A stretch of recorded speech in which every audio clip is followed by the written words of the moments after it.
Hello! Hello! Aujourd'hui on se retrouve en contrebas d'Uzès sur la voie verte, c'est une piste cyclable qui va jusqu'au pont du Gard. Ouais, et du coup t'auras compris, c'est une journée qui s'annonce assez sportive pour nous. Et puis franchement là on vient déjà de faire 100 mètres et on tombe sur un super champ de tournesol, donc ça promet pour les paysages qu'on va avoir le long de la voie verte. C'est parti!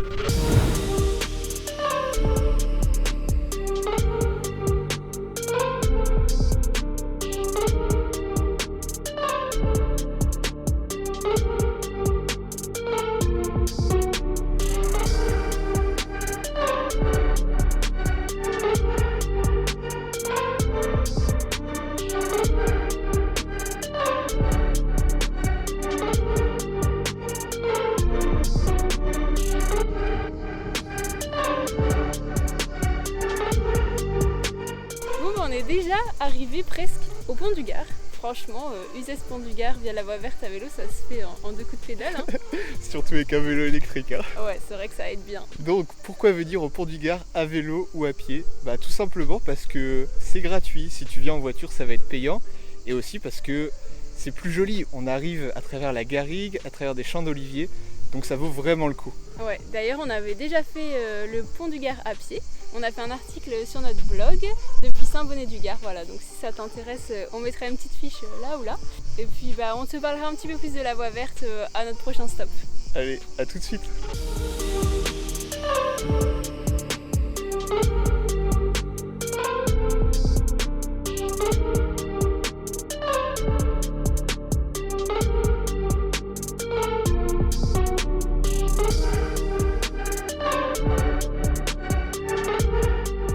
Comme tu peux le voir, on est bien arrivé au pont du Gard qui est juste derrière nous, juste derrière Romain en fait. Et on va te faire un petit récap du parcours de la voie verte à vélo de Uzès jusqu'au pont du Gard. Oui, du coup on a emprunté à peu près la moitié de la voie verte parce qu'elle fait de Uzès à Beaucaire en réalité, mais nous on s'est arrêté à mi-chemin. Et en fait elle est faite sur une ancienne voie ferrée. Ça suit le parcours, du coup le long du chemin il y a quelques petites pépites atypiques. Ouais, on peut manger dans des anciennes gares, donc c'est vraiment top. Et ce qu'il faut dire aussi, c'est que la voie verte, c'est vraiment bien quand t'es en famille, entre amis ou avec des gens qui aiment pas trop faire du vélo, parce que tu croises jamais de voiture. C'est vraiment une voie que pour les vélos, c'est tout plat, et t'arrives au pont du Gard, mais en 2-2 quoi.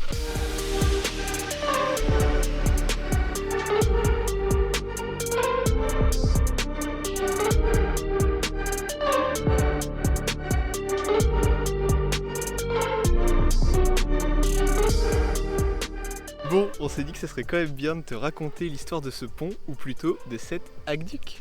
En fait, du coup, le pont du Gard, c'est la partie la plus impressionnante d'un aqueduc qui fait près de 50 km et qui servait à l'époque à alimenter la ville de Nîmes en eau pour les Romains.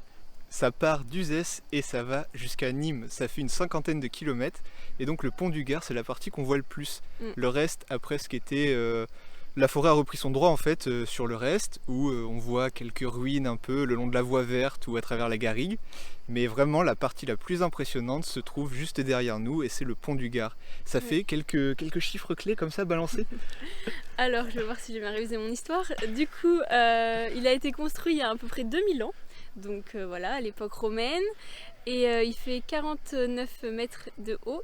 Et moi ce qui m'a vraiment étonnée, c'est qu'il a été construit à peu près en 10-15 ans. 10-15 ans. Ce qui est rien du tout. Rien du tout. Et ça a été construit il y a 2000 ans. Il y a 2000 ans.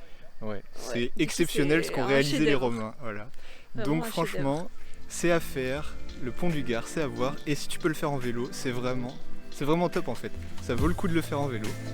Et puis nous on dit à bientôt pour une nouvelle vidéo dans le sud de la France. Bye bye.